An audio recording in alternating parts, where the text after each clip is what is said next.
Tula imale avatele mare fa'aloalo nei taeau le atu le sumai o le ona le tua me futua ma wheloai ma whatalofa atu I le auso nei taeau ma tawofie mai le tua. Thank the Lord for this opportunity e le I matawina ko se na tu go serve no fa pindei fa tai le sunga atau I me futua Mo so wa va no ni tai au ta te mafutai.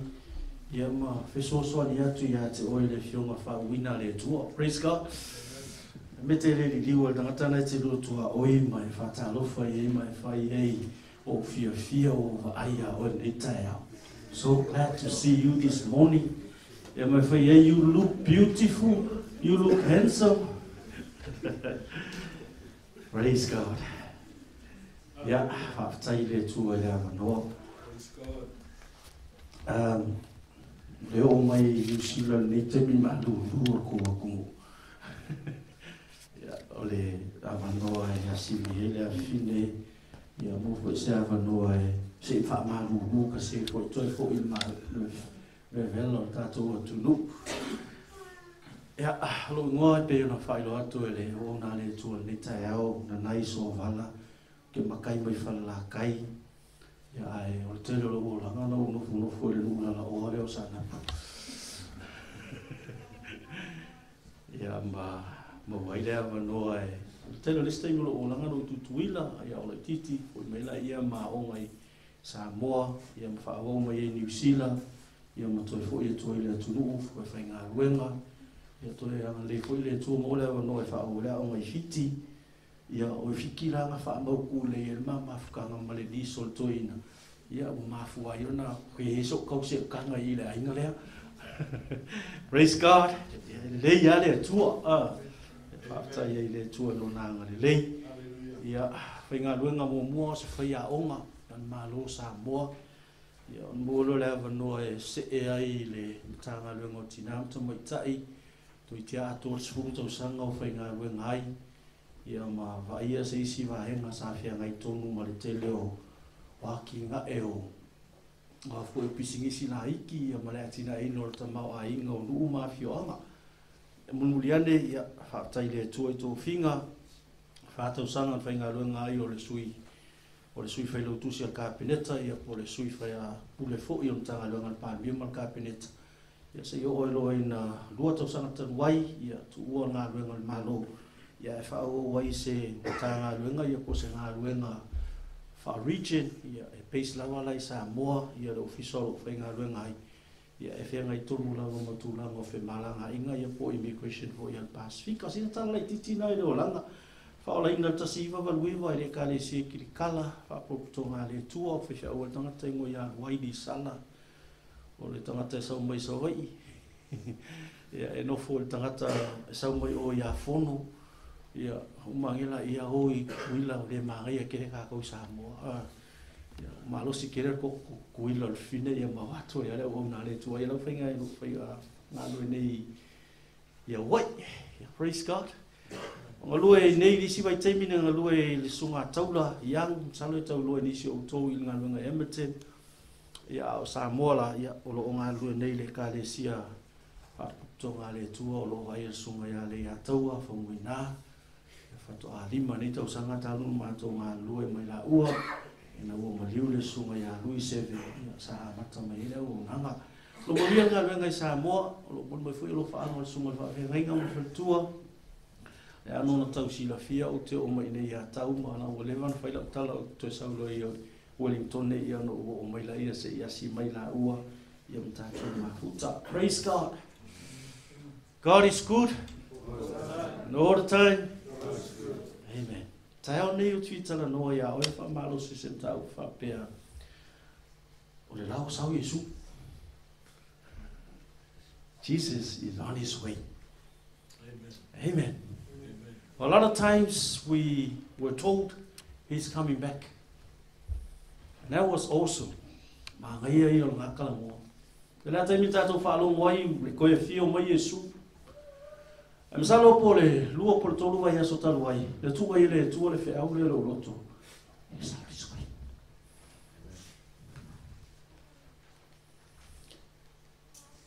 Suela tusi le matai o lo sukuma le lima. Ta fi wele na si tato talo.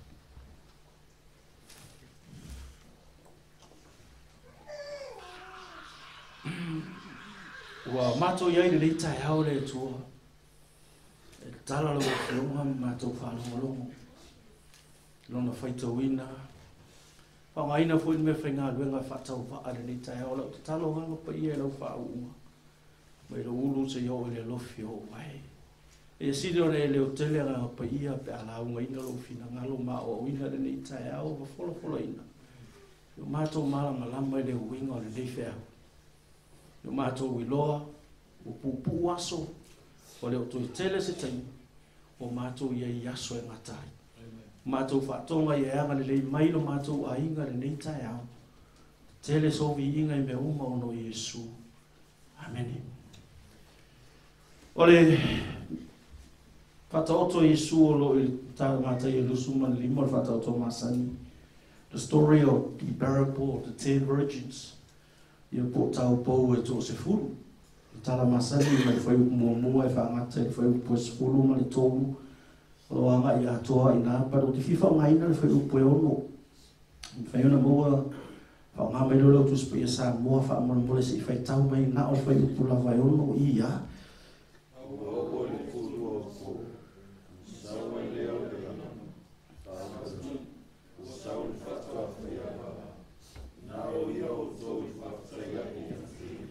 Ua sau le whaato a whai awa. Nao ia e whaafutaya i a te. As I said this morning in the message of Amalosi Mutato, Jesus is on his way. Nao sau Yesu. I don't know we don't know when what the arrival time is. What we know is he's on his way.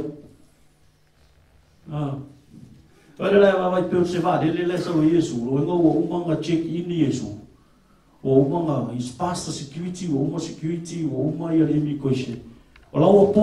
He's already on board. Now he's in the air. When does he arrive? Go kill him, Lord. He's coming. He's on his way. Praise God. Avavai ai le tala tuspa ia ma le whaasolonga le matau peloa sifuru ma le wha. O lo manino le le tala Yesu o whaailongo le taimi. O me tutupu au le yo o lo na toia fio whaalo mai. And we've seen that. Ka ko iei fwoi le wai keimi wa kelenga whaapeane tangata wa ko le fia se lau kau sanga whamai le waenga leo le asau Yesu le ane ko asau Yesu. Asau ea fia nga Yesu. Asau ea pere ea. I'm here this morning to tell you he's on his way. Be excited. He's on his way. The tupulo la ngona fia la ngala usau. La wahanga mai. Mai la fda pa suma fa mai o le memo mo fa mai Yesu ele ko ki ele sima ai lu mo le sima. O lo winga lo tala no ele fa tafu na ina o le malo Israel. Fa tafu na ina o Israel po Jerusalem. A yele taimi le tuana inga kupu ele mea na ino mawai taimi Yesu tula imai le ti a fitu se furu. Nga mai ele malo Roma masusuru ina Yerusalema. O nga fōringa mai le o mga kaumunga i ngā profitanga na. Aira nga le tala noa Yesu i eto e aso o leo lama nei tātou te he. Ele o anga i aku Israel. Israel is not heading to a victory. It's heading towards destruction. Ele o anga i aku Israel se mangu malo e peo na nau i ai. Nanga o umana fola ele atua ele koe ki ele sima ai no mori sima. Pa o le kai mi kongu anga le whamai le atua sa koe. O le sime anga whamai tala tu spa ia whamai o le ako kele tangata tau whaase se kele kari kongunga pipelo. Ailo e le au toe pot sa moa yo si ia ko le kele o loku ngai lo kele whare o loa iske. Ele tala masani fai si matou fai fe aule o mole o lui. Sau New Zealand mo nga maka wai. A saule saina. Saule saina faina na fale ainga. When the Chinese come here they start businesses. And if an Indian comes saule kia sau faila nga deri. He's here kia fai deri kia wa. Deri oi le kia. A sau sa mo ngi sau faila nga lo. E fa pe ngala me lo ku yo. O le area le mate ia i lu. E luma ko street e kasi ale street. Ia, ngā makanga mātou aso le malotu unity numa whaasoe male tamana una de taia. Vai lasi lewa lotu le makau mu whakasi a maloku le area. Mulea leo mai le lotu baptiso. Ya, ele leva ai ko fai le silo ku Voice of Christ la lo atu mato. Ai kausanga nge, ai fatu lotu metisi i awala le kasi. Ora la wo fa ku ile, o ku lo metisi suile ngol mato. O nu le bote ai. Sai ngole lu o mai baptiso fa ngol nu fo. Ke no poi ngol fa ngol isba. Ai atu le metisi fa ngol nu pa ia. O fia la wo ye Jerusalem mai ol mele matuti la wo nu pa ia mo ko e. Praise God. Fa mai tala Yesu o mele le ye o lo tu ya ia tu le tu o lo tu cristiano. A fa tu vo lo tu ni usita o lo tu cristiano. Ai le fa no lo la wo fia ko ma le o cristiano. La ye nei sa mo tangata Iraq. Aka Iraq la kala ku yo sa mo ela tu surfa ye. Fa tangata surfa. Ya ele ilo tele le tunu. Ala ye tangata fa pena ala ka mo fai o pe pa causa wo ni usida. Ala ka mo fu sa mo Iraq. O vai si kuminga ye o fa tu sta male va ye mi question. Ia va ye pele o fa ye fo mo le Iraq. Ala ka ki lo. And even the the Muslim community is growing in Samoa, Islamic. Langa o tele tangata Pakistan male au kanga Bangladesh la o mai le tu o mai ala ma mai ona tu ale matala la ta tu timini o fa i no le timi o le kele o ka ko mo se mata tu no pe pelo mata ngata tau fa se o ka fa se sa mo oh man it's good business.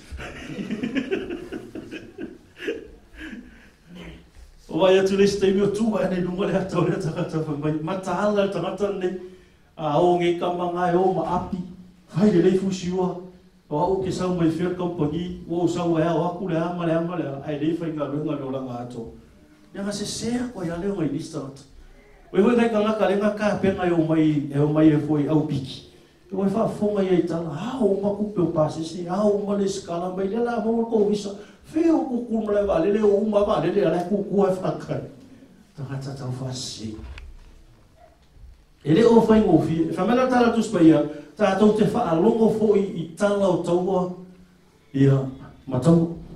We see wars and we hear about wars, and for many years le aka ke vai kau. Now le sera tangata, a lot of people think le ka ko vai kau, why isn't Jesus back? Le mo ko me Yesu le ko vai kau, ai ele fa si uma la fa upuna.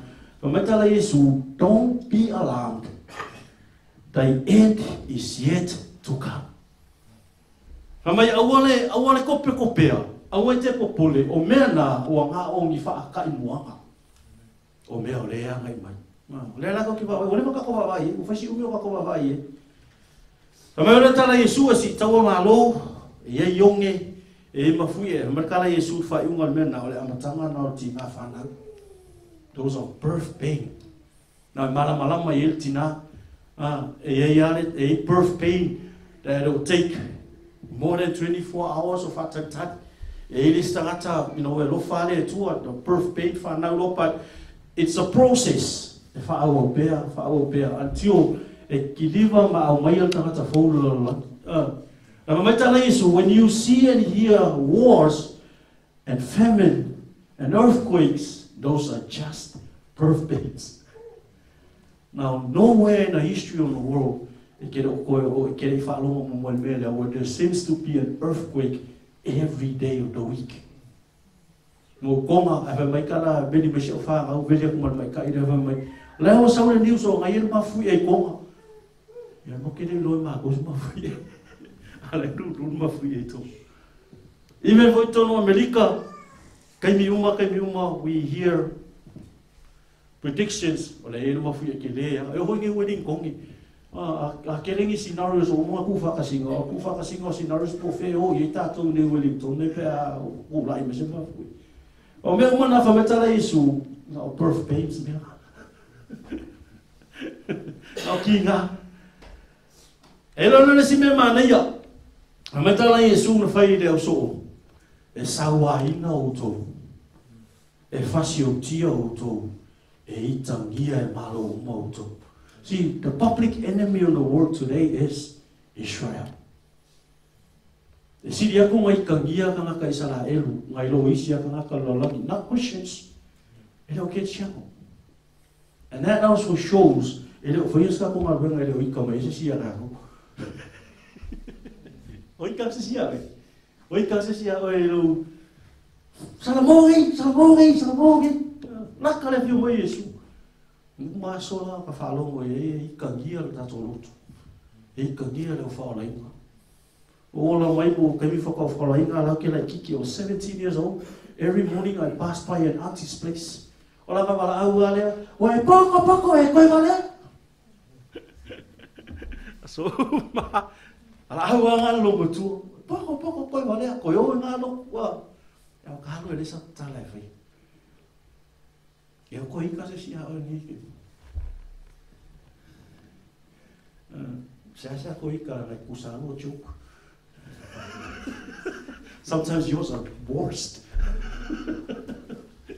E kau R12 mai anga joke this. You laugh at the world. You join in the world. Go on e se tato manatu one say that we are different. Tato o tangata o uma o na vai e sina mai. Ka ko ke lea mio fatasi malalangi mai tala le apostolo e leo ni o le langi o to. Hallelujah. At school, yeah. Sometimes our jokes are better than our friends are because they laugh louder than us. Si dia ko me ako finga isike. Mera tala Yesu mai e to tele le liu esse le fatutu. Ka ko ye vai keni. O le faingo fie nga to of ka me fa ka. Na ki fiwa ko so ele si di masangi nga no fo fatas. O se asa ko sa mafta. O fo I to la. And we're in the age of faingo fie nga di liu tangata circumstances. There's so much happening around the world. Kele me ko kupula langi o faingo fie tangata ona tu ulo na fatu tu ele tu. Hallelujah. Tatu ye ya so mo mudi. Kele ka ka liu ese ta u por fatu tu. E mei profeta pelo e tangata fa seina I tangata fa mai e le ai se alofa e ma di lili foi le alofa to teli.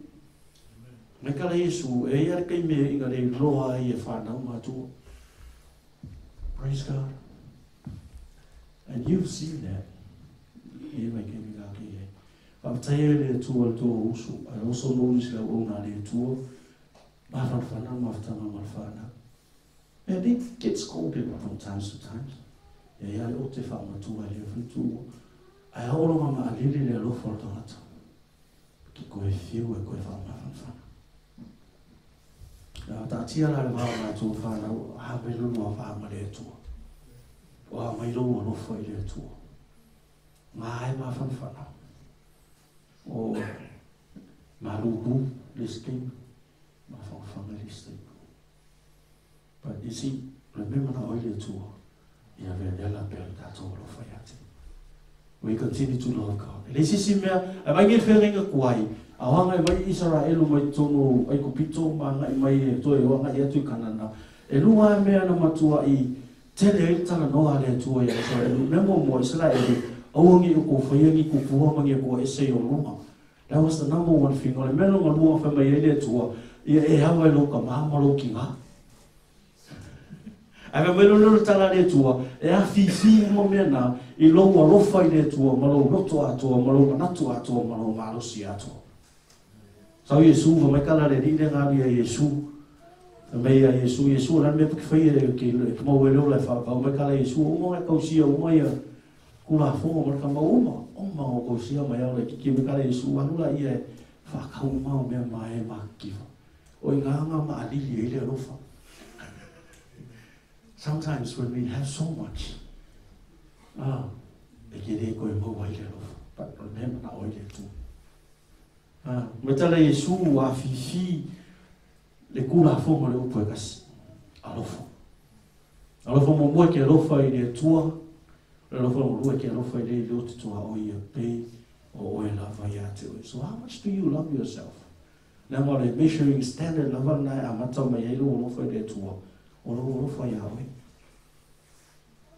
kako alo ro foi ya kako. I ono. Le ia ke le yo ro foi o ka fast food su ko lo ki.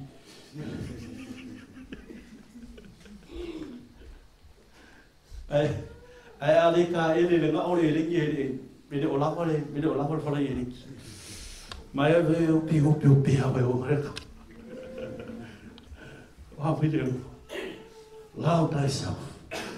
Ai faia le fa pena lutu a oi nei faia le tu fa metala a Ioane ele tu sia la foi le apostolo Ioane mai Ioane lo pipelo ia ka fa me ke lo foi le tu ai ke le lo fa data na ngai amata lo foi ta hata le ke ai ku ia no ngai ai le mai lo foi le tu ke le lo praise God mai ma lili a lo foi to te me mule na mai Yesu mai tala ina foi le tala le lei le lalo lo diuma o po como so this sermon o leo ke sa ungo ke foi sa mo na wala il ma ko kali si sa mo fa pe ha o me na la mana o ile tu ka pe na mo sa mo so it's a PowerPoint presentation ko ki kilo mai o le fa ile si ko ki fa pe la ko me fa solo mo ya de wala mai o ke fa solo atu but fa mai la kala o ko so ko 58% of the lagi o ye tala le so we still have about 42% left ele fatale Jesus is on his way. Ke lo elme Maria le vai wa ko ke chiango ya Elon Musk. Now technology le vai ka ma lo le me de ka ul Starlink that will enable everyone anywhere to hear the gospel instantaneously. Pauale me mga umia ia mawal nga talanga device mawalan ke phone mawale me vai nga access le internet ko e kisa o sa ke like e veo nga fai ngo fie nga lo ngo nga la langi le kala le ya Yesu so it can happen anytime men are to let out Jesus is on his way. Praise God. El mama sangi malo to lu fai ya so uma nga luenga fai nga luenga ia le building al malo e a fo inde le suavai masali na fai le tala fa pe pe fai nga luenga ia me lo la ia le ala tape na tu a fai la tala na lo fa me ma ko nga le ala ka pe nga ngulo la ia lo ngia le va le swimming uke ele ko swimming uke fa ko a o walu la a ina ni sia la tala masani le vai mai le o lo atu I'm on my way. If I might not tell her now, or the Calora or Kyoso Cavallo, or Moki or Sauna. In or Kelio came, Takako Falomoy, the half year way is Jesus is coming back. I'm here to tell you this morning, Jesus is on his way. Like a lay or is a singer, that I'm not to one, or how so you soon. No, if I get a vambe, uma finger, uma, capinga. E tope uma whaingo me uma e sea o le te manatu o koi kiki aka o mu umeta katarea o mga o fo neita e ao e tu ilo roto. If Jesus is on his way o whenga i eila tapenanga. Where is your preparation? What level are you in? O lale mea na teno whono foi, o lale mea ngai pono kai oe o whawhainga ka hai o makwa i e sa haungi fie e whaatati lo na whio mai. O whenga mano, I had the chance, the privilege whataine tua e fai masagingo o le whakari le ao le malo. Ia putea le foi whakari pa le bia pia malanga. O ka penga ngana pia karunga, ma koe ka penga le reo ka lawa lawa wale kia roko. So pa le bia pe sau le ao le malo, whatalo wha mori na ta wale. Ia ngoka buri mai eila i e tua. But the first time I was given that privilege, I was so excited. Kani o whainga lunga e whapaso. Ai, harangi ka mai kiki urala o hore halu whakari le ao le malo. Mga mo whakari leo malo, ai li kere i alu whai whakari a tui, oare, ke mga pula e pai, e ia kaimi se fo ia ia malanga whakari wa. E la kua kasi dua leo, o toi nana rea o malo, e mako e o appreciate la wata ngata ila tui whakari. Whakarofa. E o ai mga leo iai whakarofa o ma. Ma kiro e, that's feeling of excitement. E ka kaunga iei a te oe te me te alu e wha, le ki sau i e whakari Yesu. Amen? A me sau kōpō mo Yesu. Masangi a mātou o e tasi a leo whutino, tasi rola e o mare e. Asa o nge ua whālima players whako a kau whai a kua. Ia e whaftai nei tae. O le tala tato whaitau ina, o tala whatoa whai a wā. Ma whataninga. Le runga o le kakake e whakari a sau whatoa whai a wā. Nau, ma ne iere mana marama le titi a whai poi ponga i o taia. O tū manga i o taia mana nato whai poi ponga. E unga ngā whai le sau ninga. O ngā whaatari la ia o le possession ia po tangata ia i whai poi ponga. Se tau nuu mai le whatoa whai a wā.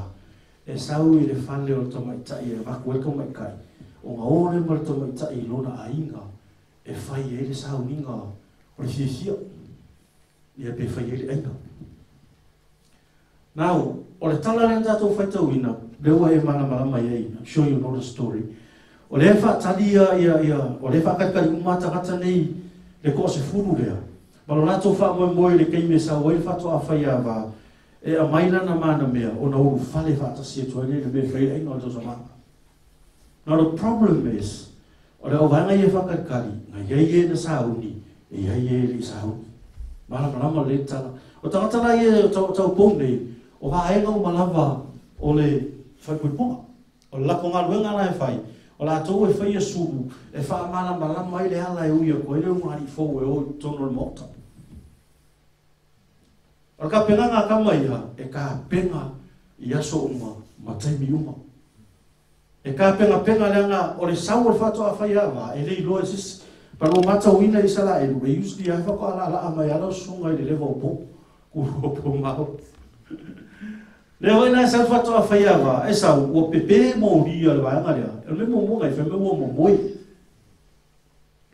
E mena o pepe mo ria. Ai ngai whakari wa ai ala ku e moe, ke lea me kupu i mwela whakari ngā wha. O le sau o tangatana na malanga fiu e su e leo whakari wa. Pe sau pu e langa taxi e ke ala ngi ua umaka maka ala ke ngofa ngofa e opo feo wa ngai lau maa noule ngai ala kua piki. Ai whawhetai ina ua la ngona le alanga. Mua kau whai ala mai lo lato. Ua keu ala lato la mepa, mai lo ai whare to. Ma o isi malato suau, ma o isi le suau. Ave suau fa popo, e le ave suau o le isi vai. O le ata manino le na, o le tatou ngā ruenga ma le whatatari le whatatari e Yesu. Whai pui ponga i utaia, e fiku aso, e whai eri eka. So, o le tangata le sa hongi au whale tono le enga, e le whakangaka peka. Polona nona malona nau ta inga yai ya alu kongo kau sama anga isa fiku aso non stop musika non stop me ai non stop me ingu leke sau matala tus pa matala po ya te salonia mai pe ai lia le pu pe ya na monga o mai au mo le ala pe ai lia le pu o wai lia lava haleluya pa mai o tu mai ele mo malanga langa mai la vanga lai ku mau o e na oti o le li. Ma yo ngā inga e ai leo i tātou o ola mātu toe ina ia whātasi pēr hawa male li. Praise the Lord. Lela tātou te whātautari atu le teimi e tau nuu mai ai le whātoa a whai awa o whea le alu e whātoa a whai awa e sau e whawhelo a ilana mana meo le karesia o oe ma. Tātou le whanau le tua pēro tā ua le una le tua le tai a whamere ia le mo mowhai pasuru malua a o i lato uma o e na talia o ia ma whātua tua i rona suafa na ia a watu ia i o le manu ia e tā ua ai i lato o whanau a lea tua. Whakalofa i le singa ki roko a oi me whai tā lofa lau suma le atari ipo le whine o le tua.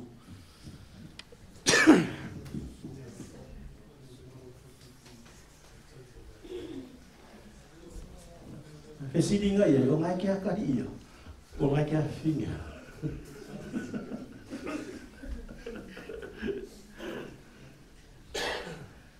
Praise God.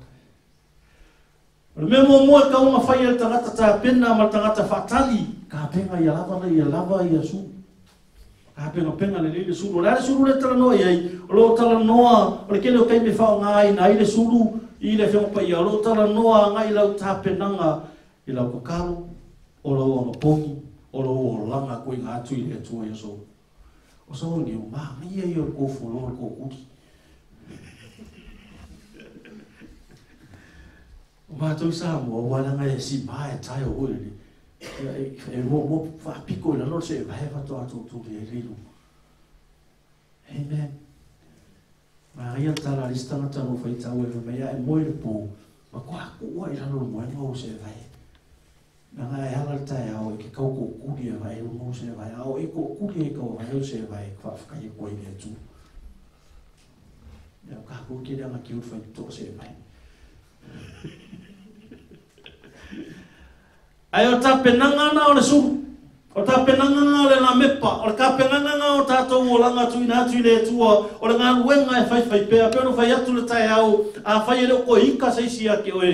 O lo ingo wa kusao e makanga e sa kaunga ika mai awe. Amen.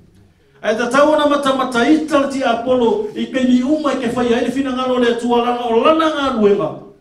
Malanga ka o fainga e alo e mo mori ka ko luma o le tua. Sorry. Le tua o fa le kongu fo le kapis.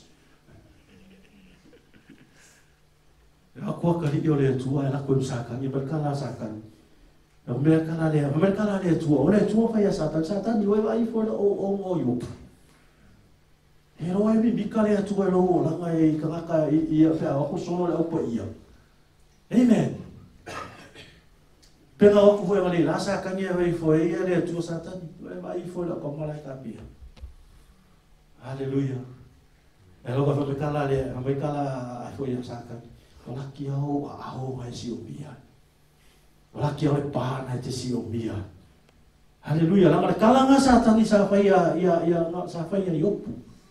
E fa ko ele tu mai kala satan sa. Anga ele ai lo pa nga si o yopu. Ero sema ga ia.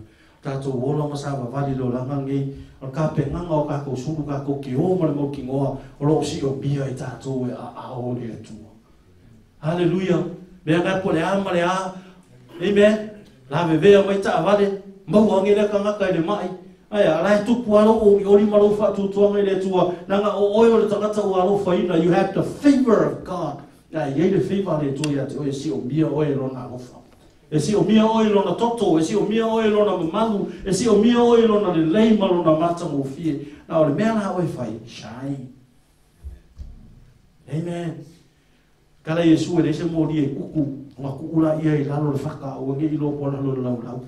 E mei ai tau tū lunga le lau lau i le sulu atu lona pula mo lona malama le lau langi umba. We are in this world, but not of the world. Praise God. O le mena na rua me tala tuspaia ia lava le suau. Le o ona na rua e mau mai le tala le mai. Ia lava ka pena le suau. O lea, te miu me tala noa tuspaia le suau e tala noa a ngai le nganga paia. Oil represents the Holy Spirit. Ka mai kala kuspaia au iei la tau le awhiawhi au pito lunga le meo pito lunga. Ma le lopo e kasi. Se lau no suka ngaka kasi le lato loto. Mai o whafua sei leo a lulu inga. O ngā lako wiloa ina i o laulo whainga e pio i a whia. Ua tau ta tala mai nā tau ngā ngana e sese. Ai mai lau mo le maua tau hata ina mata mata i whamai. Pe o ngā ngā e haka lako. When was the last time we kumu e lau pa ia mea ngaka pe o ngā e re ire. E pa wan mele pe o ngā e re sa olai o ngā mo ia.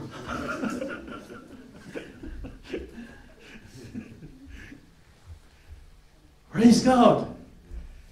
But we need le fatu munga le nganga pa ia kako koe o level o wai Pentecostal.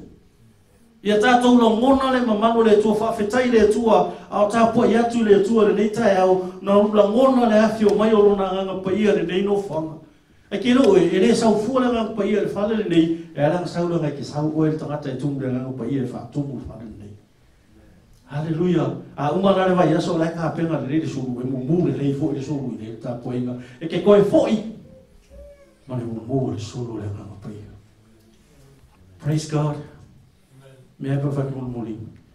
Na fa tu mo mo ka o le bakala. Matala o ta ta fata. Matala la ta tu ti le loa e ke me ka u mais. O ka fa ka. E lua toi na tangata lo te matauina. E tangata o ngai le ka penga. Nga mai la i e whaka ki ngaki maka penga solo ka mea ke me whalongo ko i le ako uwa.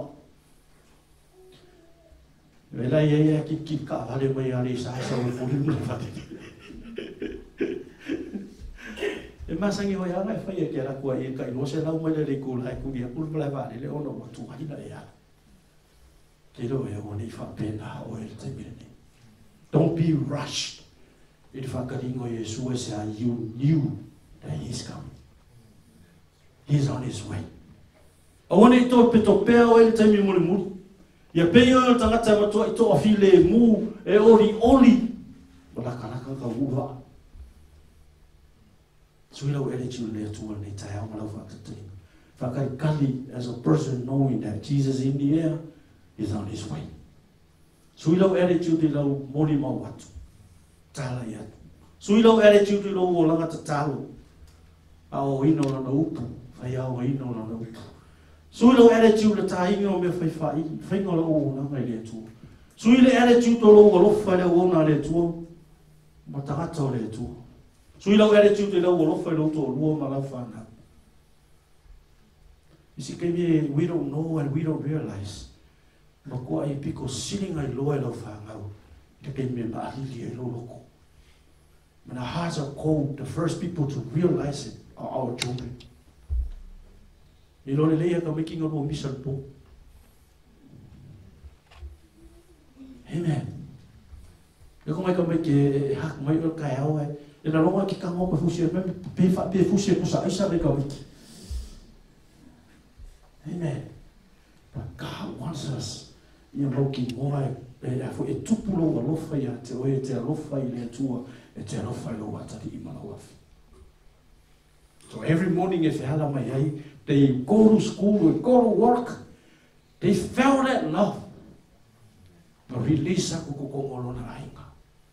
Alu voila ia elu me ia my friends ka ke la mo le lo fo le tu te ga maka mai I ma tu na tu di vai le tai au e tu ile tu na ta mo na tini nga maka mai le loku sa fai le FF e do le loku me ai au le mo mo na fa putu o mai se fe sta tu. Mas se tato o ile tua e fio mai e si o mira tato ta otto le po. Sui. Tu lo fa yanga. Tu maulo fa mau ni le tua. Ngalu luwe moroka ko iloa. Tu fio mai Yesu. Praise God. Nela o Ava pe o le sare la sauni.